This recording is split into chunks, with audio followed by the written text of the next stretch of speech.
ठीक है भाई, और शांत रहें, इधर सामने देखें। फिजिक्स का हमारा जो पहला चैप्टर है उसका नाम क्या है? भौतिक जगत तथा मापन। ठीक है, आप अदर बुक में जैसे कि आप एनसीईआरटी से अलग बुक्स में जब आप पढ़ोगे तो ये भौतिक जगत अलग है और मापन तथा मात्रक अलग चैप्टर माना गया है। जैसे पहला चैप्टर आपका भौतिक जगत, दूसरा आपका मापन और तीसरा आपका मात्रक। ठीक है, लेकिन जब आप एनसीईआरटी पढ़ोगे तो ये दोनों एक ही चैप्टर में है। ठीक है, अगर हम बात करें 30% लेस की तो पहला चैप्टर आपका इसमें नहीं है, कटा हुआ है, आपके सिलेबस से आउट है।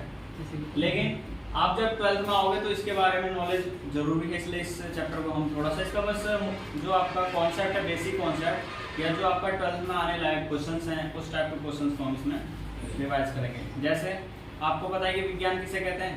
विज्ञान किसी विषय के संगठित क्रमबद्ध ज्ञान को, ये सब किताबी भाषा ये मतलब ऐसे कहना किसी चीज को या फिर जानने। चलो आप ये बताओ, भौतिक विज्ञान किसे कहते हैं? भौतिक विज्ञान कहते हैं, भौतिक विज्ञान की कई शाखा है जिसके अंतर्गत हम घटनाओं का अध्ययन करते हैं। हमारे आमने सामने उनका अध्ययन, ये परिघटनाएं द्रव्य और ऊर्जा से संबंधित होगी। Very good. यानी कि देखिए आपको डेफिनेशन लिखवाने की आवश्यकता है नहीं, बस नॉर्मली समझाया जाएगा। जैसे ठीक है, अब सबसे पहले आपका चैप्टर क्या है? भौतिक जगत तथा मापन। तो सबसे पहले हमने क्या पढ़ा इसमें? फिजिक्स के बारे में। अब आपको डेफिनेशन लिखा होगा आपकी नोट्स में, कॉपी में। ठीक है, तो बस आपने जो बताया वही इसका आंसर है। क्या आंसर है? प्रकृति में होने वाली जितनी भी घटनाएं हैं, प्राकृतिक घटनाएं हो या फिर प्रकृति से रिलेटेड जितनी भी घटनाएं हैं, उन्हें हम क्या बोलते हैं? भौतिकी बोलते हैं, यानी कि फिजिक्स बोलते हैं। ठीक है, अब फिजिक्स जो होता है, मान लेते हैं कि दो टाइप्स के, जैसे कि आपको द्रव्य तथा ऊर्जा पढ़ा आपने, ये आप कैसे मानते हैं भौतिकी में? पहला आपका क्या है? द्रव्य, और दूसरा क्या आपका? ऊर्जा। ठीक है, ऊर्जा को तो आप ऐसे भी जानते होंगे एनर्जी के नाम से, और द्रव्य को आप मैटर के नाम से जानते होंगे।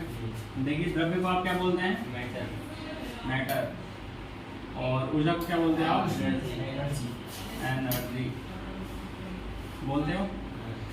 अब देखिए यहाँ पर जब द्रव्य है और जो ऊर्जा है, इन दोनों में क्या डिफरेंस है? द्रव्य का मतलब ये है, जैसे आपने हवा देखा है, महसूस करा है, लेकिन देखा नहीं है। हवा हमारे आसपास से, हम इसके आसपास से गुजर रहे हैं, उसे हम महसूस कर रहे हैं, फील कर रहे हैं। हवा चलती है तो फील करते हैं, नहीं चलती है तो हमें गर्मी लगती है, उसको भी फील करते हैं। हवा का असर। ठीक है, जैसे हमारे गांव में क्या होता है कि तिलखन के पेड़ के नीचे या फिर नीम के पेड़ के पीछे बैठ जाते हैं हम लोग, तो उसके नीचे जब हवा आती है, पत्ती हिलती है, हम कहते हैं कि हवा चल रही है। और जब ज़्यादा ही गर्मी आती है, पत्ती भी नहीं हिल रहा, इतना गर्मी हो रहा है, होता है ना, यानी कि हवा बिल्कुल ही नहीं चल रहा है। खासकर जब हम छोटे थे तो पतंग उड़ाते थे। ठीक है, तो आप लोग देखते थे कि जब पतंग उड़ाते थे और हवा बिल्कुल नहीं चलती थी, ले करनी हमने खींची, उड़ी नहीं उड़ी यार, हवा बिल्कुल नहीं चली, बाद में उड़ाएंगे। और वहीं अगर हवा का जो झोंका वो तेजी से है तो पतंग एक बार में ही आसमान को छू देती थी। ठीक है, तो इस तरीके से हम हवा का अनुमान लगा सकते थे कि हवा चल रही है, नहीं चल रही है। गांव में कैसे करते हैं और बच्चे कैसे करते हैं, वो इस टाइप से हम हवा का पहचान कर सकते हैं। तो बात कर रहे हैं द्रव्य का।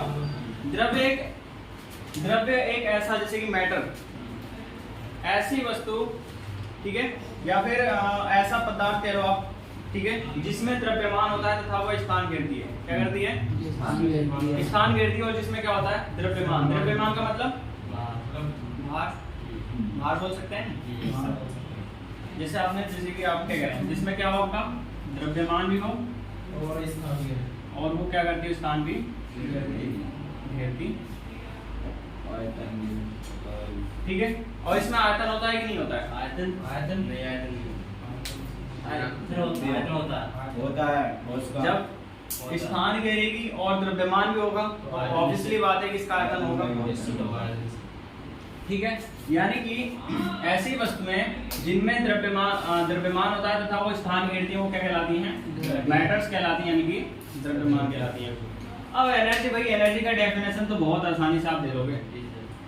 किसी भी कार्य को जब हम करते हैं, ठीक है, तो उस कार्य को करने के लिए जितनी क्षमता लगानी पड़ती है उसे हम क्या बोलेंगे? ऊर्जा। ठीक है, किसी भी, और अगर हम नॉर्मल डेफिनेशन बोले तो क्या बोलेंगे?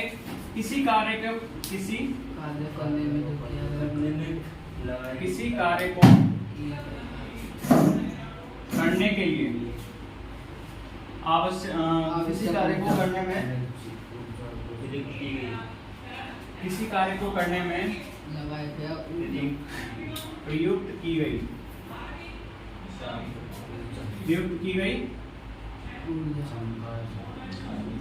क्षमता, या फिर ऐसे बोल सकते हैं किसी कार्य को करने की क्षमता को हम क्या बोलते हैं, ठीक है।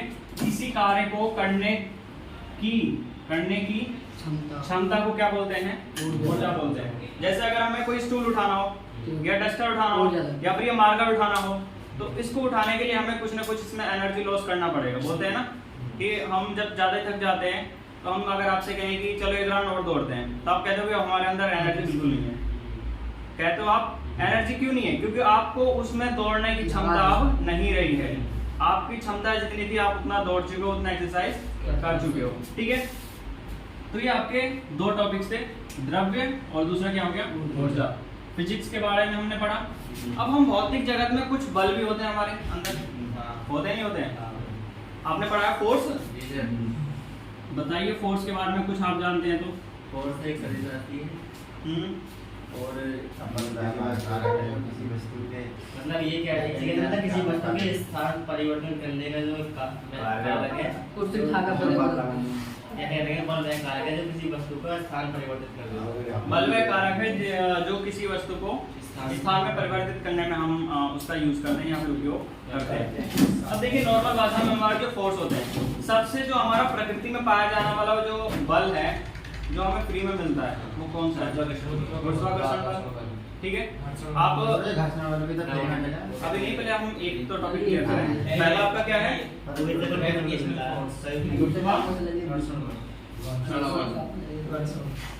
बल, ठीक है। ऐसा बोलते हैं ना कि जब हम किसी बॉल को ऊपर फेंकते हैं या पतंग को उड़ाते हैं तो वो वापसी हमारे नीचे ही आ जाती है, पृथ्वी पर ही लौट कर आ जाती है। या फिर आपने या फिर आप नॉर्मली डेली लाइफ में आप यूज करते हो, जैसे आप क्या करते हो, एक पैर को उठाते हो ना उठाते हो, अब उसे कितनी देर उठा लोगे भाई, 1 मिनट 2 मिनट, ज्यादा ज्यादा 5 मिनट 10 मिनट, जिसके ज्यादा चलेगा 1 घंटे रोक लेगा, ठीक है। 1 घंटे तो बहुत ज्यादा बोल दी मैंने। अब क्या करोगे आप, जब उसे उठा लोगे तो वापसी उसे नीचे ही आना है जमीन पर। तो ये भी क्या है, पृथ्वी अपनी ओर आकर्षण बल लगा रही है, ठीक है। यानी कि पृथ्वी के द्वारा लगाया गया आकर्षण बल ही हमारा क्या कहलाता है। अब इसमें देखिए आकर्षण क्या होता है, अब यहाँ पर देखते हैं आकर्षण, इसमें हमने एक यूज करा ना आकर्षण बल। अब ये आकर्षण बल क्या होता है, आकर्षण बल का मतलब ये है कि जब कोई दो पिंड हो, दो पिंड का मतलब वस्तु भी कह सकते हैं, बड़ी जल्दी आ गई तो पेपर चल रहा है। शांति से बैठो। अभी हम देखिए गुरुत्वाकर्षण बल में हमारा एक पॉइंट आया आकर्षण बल। तो आकर्षण बल में देखिए कोई भी दो पिंड हो, मान लेते हैं कि आपके दो पिंड है, ठीक है। ये दोनों जब एक दूसरे को आकर्षित करेंगे, आकर्षित का मतलब ये देखिए ये वाला जो मार्कर है वो इस साइड से आ रहा है और दूसरा वाला मार्कर इस साइड से आ रहा है, ठीक है। अभी यहाँ पर एक टॉपिक और क्लियर हो जाएगा आपका, ठीक है। न्यूटन का तीसरा नियम पढ़ा आपने, क्रिया प्रतिक्रिया पढ़ा है। देखिए हमारा एक मार्कर है इधर से आ रहा है और एक मार्कर इधर से आ रहा है। जब ये दोनों एक दूसरे को क्या कर रहे हैं, क्रॉस कर रहे हैं, यानी एक दूसरे को अपनी ओर आकर्षित कर रहे हैं। आकर्षित करना मतलब एक दूसरे अपनी ओर खींचना, क्या करना, खींचना। जैसे कोई भी छोटा बच्चा है उसे कोई खिलौना पसंद आ जाता है तो वो खिलौना बच्चे को अपनी ओर आकर्षित करता है, ठीक है। यानी कि अपनी ओर क्या करता है, उसे खींचता है। बार बार वो मम्मी से या पापा से जिद करेगा कि मम्मी पापा मुझे ये खिलौना चाहिए, कहता है नहीं। यानी कि उसके मन में वो जो उसने खिलौना देखा है वो उसके मन को क्या कर रही है, भा गई है और वो उसके मन को वो क्या कर रही है, खींच रही है और खिलौना भी है उसके मन को खींच रही है। इसका मतलब ये है कि जब कोई दो पिंड एक दूसरे को खींचते हैं, ठीक है, यानी कि खींचने को ही हम बोलते हैं आकर्षित करना। जब वो एक दूसरे को आकर्षित करते हैं तो उसे हम क्या बोलते हैं, आकर्षण बल कहते हैं, ठीक है। और जब दो पिंड एक दूसरे से अपोजिट दिशा में, जब अपोजिट दिशा में एक दूसरे को खींचते हैं तो उसे हम क्या बोलते हैं, जैसे एक दूसरे को हम क्या करें, यहाँ से इधर फोर्स लगा रहे हैं, इधर से इधर फोर्स लगा रहे हैं, दोनों तरफ फोर्स लग रहा है। अब ये बताइए यहाँ पर कौन सा फोर्स लग रहा है, आकर्षक तो लग रहा है, ये अपनी ओर खींच रहा है और ये अपनी ओर खींच रहा है, चुम्मा ठीक है? गिराते जैसा लग रहा है नहीं लग रहा है? अब ऐसा मान लीजिए कि अब एक काम करते हैं, ये कोई पिंड है चल रहा है, मान लेते हैं चल कर आ रहा है और ये क्या है आपका एक रुका हुआ है, ठीक है? अब इस चलते हुए को हमें रोकना है, इससे भी चलाना है। अब मैंने इसे क्या करा, इसे चलाया और इसे रोकने के लिए मैंने इसे लगाया। अब यहाँ पर देख रहे हो कि उधर से क्रिया हो रही है और हम इधर से इसे रोकने की प्रक्रिया कर रहे हैं, यानी कि ये कौन सा हो रहा है आपका क्रिया प्रतिक्रिया। जैसे कोई भी कार यानी कि कोई भी पिंड आपकी गतिमान में आ रही है, ठीक है? गतिमान पे नहीं है तो वो रुकी हुई है, उसे हम क्या करेंगे, दूसरे एक गतिमान वस्तु से जब हम उसे टकराते हैं या फिर उसे भी गतिमान करने की जब कोशिश करते हैं तो वहां पर एक क्रिया प्रतिक्रिया का नियम लगता है। कैसे कि जब हम किसी पर फोर्स लगाते हैं तो वो भी हमारे ऊपर फोर्स लगाता है, ठीक है? जैसे आप क्या करोगे, कोई भी मान लेते हैं कि कोई ये क्या है, पत्थर है, ठीक है? जब आप पत्थर पे ये बताओ कि पत्थर को छूते ही वो आगे खिसक जाएगा, पत्थर हल्का होगा तो खिसक ही जाएगा भाई, ठीक है? नहीं जरूरी नहीं है, पत्थर ठीक है? अब ये देखिए, अब हमारे पास बड़ा सा पत्थर है, ठीक है? बड़ा सा पत्थर है, अब उसे हम क्या कर रहे हैं कि एक उंगली से धक्का दें, क्या वो फिसलेगा? कुछ भी नहीं होगा। अब हम उसमें एक हाथ लगाते हैं, बड़ा पत्थर है, एक हाथ से हिलेगा या नहीं हिलेगा पता नहीं मुझे। अब हम क्या कर रहे हैं, उस पे पूरा अपना एनर्जी लगा रहे हैं, पूरा अपना बल लगा रहे हैं उस पर, ठीक है? तब वो जाकर पत्थर थोड़ा सा खिसक रहा है। इसका मतलब यह है कि जब हम पत्थर पर फोर्स लगा रहे हैं तो पत्थर भी हम पर क्या कर रहा है, फोर्स लगा रहा है कोई, ठीक है? यानी कि जब हम उस पर क्रिया कर रहे हैं तो वो भी हमारे ऊपर एक क्रिया कर रहा है। इसी को हम क्या बोलते हैं, न्यूटन का तीसरा नियम, क्रिया प्रतिक्रिया का नियम। ऐसे मतलब पत्थर को उठाकर फेंक रहे हैं तो उसकी क्रिया प्रतिक्रिया लगेगा, तब भी लगेगा, वो भी हम पर फोर्स लगाएगा। जैसे हम उठाएंगे ना, जब हम उठाएंगे तो वो नीचे की ओर फोर्स लगाएगा और हम ऊपर की ओर फोर्स लगाएंगे, ठीक है? अब यहाँ पर एक चीज और समझ ली यहीं पर ही, ठीक है? आपका ये चैप्टर नंबर 2 में है, लेकिन हम यहीं पर इसको क्लियर कर ले रहे हैं। क्या है, जैसे हमारे मान लेते हैं कि कोई भी कार है या फिर कोई भी पिंड है, वो गतिमान है इस दिशा में, ठीक है? कोई भी पिंड है हमारा, वो किस दिशा में गतिमान है, इस दिशा में, ठीक है? अब अगर हम इस दिशा से जा रहे हैं, जैसे आपने देखा है कि साइकिल जब आप चलाते हो और कभी आंधी आ जाती है, तो जब आंधी जिधर से आती है अगर पीछे से लगाते हैं तो साइकिल अपने आप तेजी से चलती है, आपको आनंद भी आता है। इसका मतलब ये कि जब हम इधर लगाते हैं तो हमें फोर्स लगाना नहीं पड़ता है कुछ भी, अपने आप ही बस थोड़ा सा फोर्स लगाओ, बहुत जल्दी बहुत तेजी से साइकिल भागती है। यानी कि हमारा कौन सा फोर्स लग रहा है, पॉजिटिव, ठीक है? अब अगर वही आपके सामने से हवा और आंधी का जो झोंका तेजी से लगने लगे, फिर क्या करोगे? ले भैया लगाने लगे, तुम तो पैंडल मार रहे हो, कुछ भी ना हो रहा उसमें, हवा लग जाओ, फिर तो तुम क्या होगी, चल रहे उतर के लेके चल रहे हैं, पीछे को मोड़ अरे तुम्हारा घर उधर है, तुम पीछे करके क्या करोगे? अरे मैं कह रही कि वो फिर खड़े होकर चलानी पड़ेगी। हाँ, मतलब ये है कि आप उस पर क्या करते हो, फिर फोर्स ज्यादा लगाने की कोशिश करते हो नहीं करते हो? इसका कारण ये है कि देखो, फोर्स किधर से लग रहा है, इधर से, आप जा किधर से रहे हो, इधर से, ठीक है? फोर्स इधर से लग रहा है, आप जा किधर से रहे हो, इधर से। यहाँ पर भी क्रिया प्रतिक्रिया का ही नियम लग रहा है, लेकिन एक चीज का आपको ध्यान रखना है कि जब किसी अपोजिट दिशा में आपको फोर्स लग रहा हो और आप उसके अपोजिट कार्य कर रहे हो, दो बात हो रही है। फोर्स लग रहा है आपको अपोजिट से, आप कार्य कर रहे हैं अपोजिट से, मतलब कि फोर्स किधर से लग रहा है, इधर से, कार्य किधर से कर रहे हैं आप, इधर से, ठीक है? तो जो आपका कार्य होगा वो इसके अगर अपोजिट कर दो, इसके अकॉर्डिंग नहीं कर रहे हो, तो वहां पर जो आपका कार्य होगा वो क्या होगा, ऋणात्मक होगा। यानी कि वहां पर आप फोर्स किसके लगा रहे हो, फोर्स के अपोजिट लगा रहे हो, कार्य किसके कर रहे हो, फोर्स के अपोजिट कर रहे हो, यानी कि जस्ट उसके अपोजिट, यानी कि उसके उल्टा कर रहे हो। तो जब आप उसको उल्टा करोगे तो वहां पर जो आपका किया गया कार्य होगा वो क्या होगा, माइनस का होगा। और आप अगर उसी के अकॉर्डिंग चलोगे तो वहां पर आपका कार्य क्या होगा, पॉजिटिव। क्यों होगा, क्योंकि आप अगर आंधी के दिशा में चल रहे हैं तो आपकी साइकिल बहुत तेजी से आगे की ओर बढ़ जाएगी, यानी कि कार्य हमारा बहुत तेजी से हो रहा है।